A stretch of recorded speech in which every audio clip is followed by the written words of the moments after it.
देखिए, बहुत लोगों के पास जो संपत्ति है वो उनको पूर्वज का संपत्ति है। अब बहुत लोगों को ये पता नहीं है कि उनका संपत्ति है कहाँ।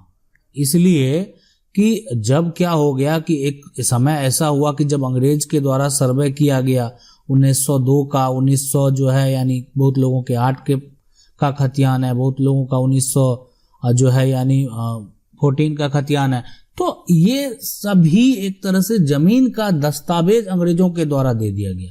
संपत्ति आपके दादा परदादा जो होंगे उनके पास ये संपत्ति होगी।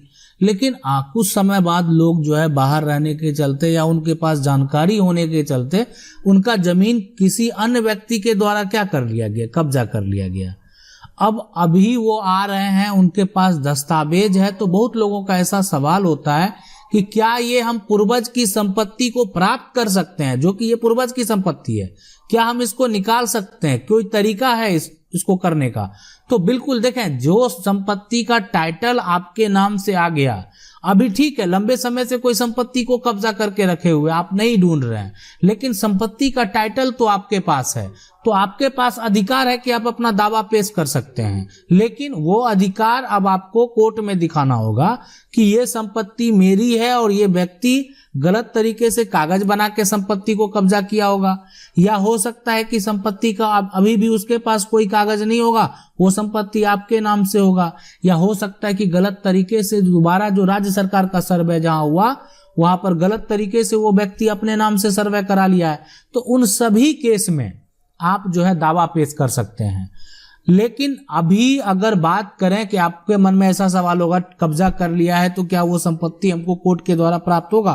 तो बहुत लोगों का ऐसा जजमेंट हुआ है और उनको संपत्ति वापस प्राप्त हुआ। अगर आप सही तरीके से जाएंगे, सारा प्रोसेस सही तरीके से करेंगे, तो आप अपनी संपत्ति को वापस पा सकते हैं। अभी जो सवाल है, ये सवाल है कि सर मेरा एक सवाल है कि मेरा पुश्तैनी जमीन, मेरे परदादा जो जमीन के बारे में हमें पता नहीं है कि जमीन कहाँ है और कागज हमारे पास है जमीन का, किस तरह निकालें?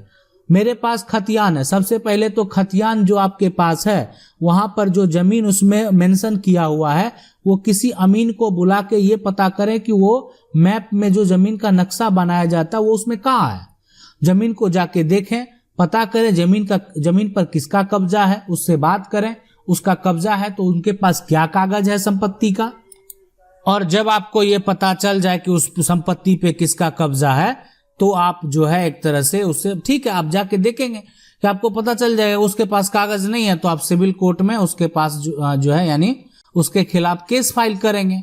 आपके पास प्रूफ के तौर पे 1908 का खतियान है, ठीक है। तो ये तरीका आपको अपनाना पड़ेगा आपको अपनी संपत्ति को वापस पाने के लिए। सवाल है, ये कह रहे हैं कि सर जी ये बताइए कि किसी ईयर पहले स्टाम्प पेपर पर जमीन ली हो घर बनाने के लिए, 35 ईयर हो चुके हैं, आदमी अपना मकान बना के रह रहा है, ऐसे में मालिक कौन है? जब नगर पालिका और बिजली बिल सब रहने वाले के नाम जो है, ऐसे में क्या जो है एक तरह से देखें, आप सबसे बड़ी गलती ये है कि आपने सिर्फ स्टाम्प पेपर पे लिया। हाँ, अगर वो आपने उसकी रजिस्ट्री कराया, जो कि एक तरह से रजिस्ट्री क्या है, एक प्रोसेस है, सरकार जो है उस रजिस्ट्री यानी लैंड ट्रांसफर करने का टैक्स लेती है। अब अगर आप टैक्स नहीं देते हैं तो सरकार भी आपको उसका हकदार नहीं मानेगी। लेकिन ठीक है, आप ऐसा किए हैं तो ये आपका एक मिस्टेक है, आप उस पे सबसे पहले तो घर बना के भी रह रहे हैं। लेकिन आप जो है अगर मान लेते हैं वो व्यक्ति रजिस्ट्री नहीं कर रहा है, तो आप भी अपना दावा पेश कर सकते हैं इसके लिए कि वो व्यक्ति आपको रजिस्ट्री नहीं कर रहा है, जबकि आप उससे संपत्ति को खरीदे हैं।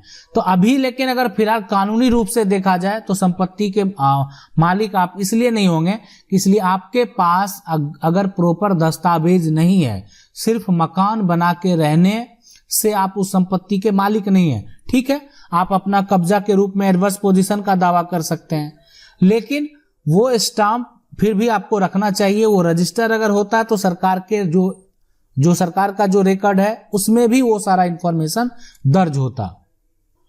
सवाल है कि मेरे ससुर की पैतृक संपत्ति है, उसमें वो 4 हिस्से करने की धमकी देते हैं। उनके 2 बेटे हैं, 1 बेटी है, तो वो एक बेटी को एक दोनों बेटे को एक अपनी पत्नी को हिस्सा दे रहे हैं, तो वो ठीक है या नहीं? क्योंकि बेटी तो माँ जो है मना कर रही है कि हिस्सा लेने को, बट ससुर मुझे जो है 4th पार्ट जो है यहाँ पर देकर 3rd पार्ट खुद के लिए जो है, देखिए सीधी सी बात है कि अगर ससुर का पैतृक संपत्ति है, अब उनका जो है एक तरह से यहाँ पर 4 हिस्सा करना चाहते हैं, जबकि उनको 2 बेटे और 1 ही बेटी है, तो इसमें इनका जो एक तरह से जो बच्चा है पैतृक संपत्ति है आपके ससुर का, है ना।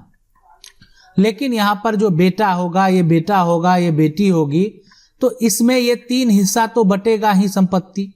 अब ये अगर भी पिता जो है या जो आपके ससुर हैं वो अपना हिस्सा लेना चाहे तो हिस्सा ले सकते हैं। 1 हिस्सा बेटी का होगा, ये कानूनी रूप से होगा, कोई इसको रोक भी नहीं सकता है। अगर लेना चाहे बेटी तो वो ले सकती है, और यहाँ पर 2 ही हिस्सा बेटा होगा, तो ठीक है। आप अगर ऐसा वो कर रहे हैं फिलहाल, तो आप उनको करने दें, ताकि उनका जो हिस्सा है वो उनको बेचे नहीं, और भविष्य में फिर आप उस पर अपना हक का दावा तो कर ही सकते हैं।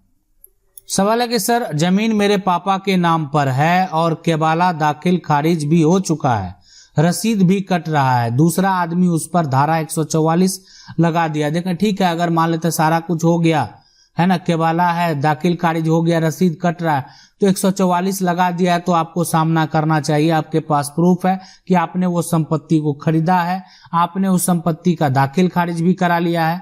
तो अगर ऐसा कर भी दिया है तो ज्यादा जो है आप ही के पक्ष में फैसला होगा। हाँ ठीक है, कोई व्यक्ति अगर ऐसा करता है परेशान करने से, तो आपको उसका। अगला सवाल है सर जी मेरे बाबा के नाम से प्रॉपर्टी से जो है बड़े दादा के नाम हो गई, हाँ हमारे जो है यहाँ पर मछली दादा और हमारे छोटे पिताजी के नाम प्रॉपर्टी नहीं हुई। अब कैसे हम उस प्रॉपर्टी को अपने नाम कर लें? देखें अब यहाँ पर डिपेंड करता है कि जो भी मान लेते हैं ये प्रॉपर्टी है, ये जो है आपका वो प्रॉपर्टी है, ठीक है। अब ये प्रॉपर्टी मान लेते हैं कि आपके जो एक तरह से बड़े दादा हैं उनके नाम से अगर हो गया है, तो अब अगर इनके नाम से सर्वे हो गया संपत्ति का, यानी खतियान बन गया, ठीक है, तो आपको उसको सुधार करना चाहिए। अब अगर मान लेते हैं लेकिन ऐसा कुछ नहीं है, खतियान नहीं बना है, सिर्फ क्या किए हैं अपने नाम से वो दाखिल खारिज यानी मोटेशन करवा लिए हैं, तो आप अनुमंडल में अप्लाई करके, जिला में अप्लाई करके उस दाखिल खारिज को रिजेक्ट करवा सकते हैं। इसीलिए कि अगर गलत तरीके से दाखिल खारिज हो चुका है तो आप उसको रिजेक्ट करवाएंगे, इसलिए कि उस वंशावली के हिसाब से उसमें और लोग जो है वो हिस्सेदार हैं। लेकिन अगर सर्वे होके खतियान बन गया है उस जमीन का, तो फिर यहाँ पर समस्या होगा। इसलिए समस्या होगा, ऐसा नहीं कि सुधार नहीं होगा, समस्या ये होगा कि फिर आपको सिविल कोर्ट जाना होगा, सिविल कोर्ट में वंशावली के हिसाब से केस फाइल करना होगा कि खतियान जो है वो बड़े दादा के नाम से है, जबकि और 2 भाई हैं, तो वो अपना दावा बिल्कुल पेश कर सकते हैं। अगर वो संपत्ति नहीं देना चाह रहे हैं तो आप अपना दावा पेश करके संपत्ति जो है वो प्राप्त कर सकते हैं। वीडियो अच्छा लगा, वीडियो को लाइक जरूर कर दें। चैनल को पहली बार देख रहे हैं सब्सक्राइब करके जो बेल आइकन है उसको जरूर दबा लें। मिलते हैं अगले वीडियो में, तब तक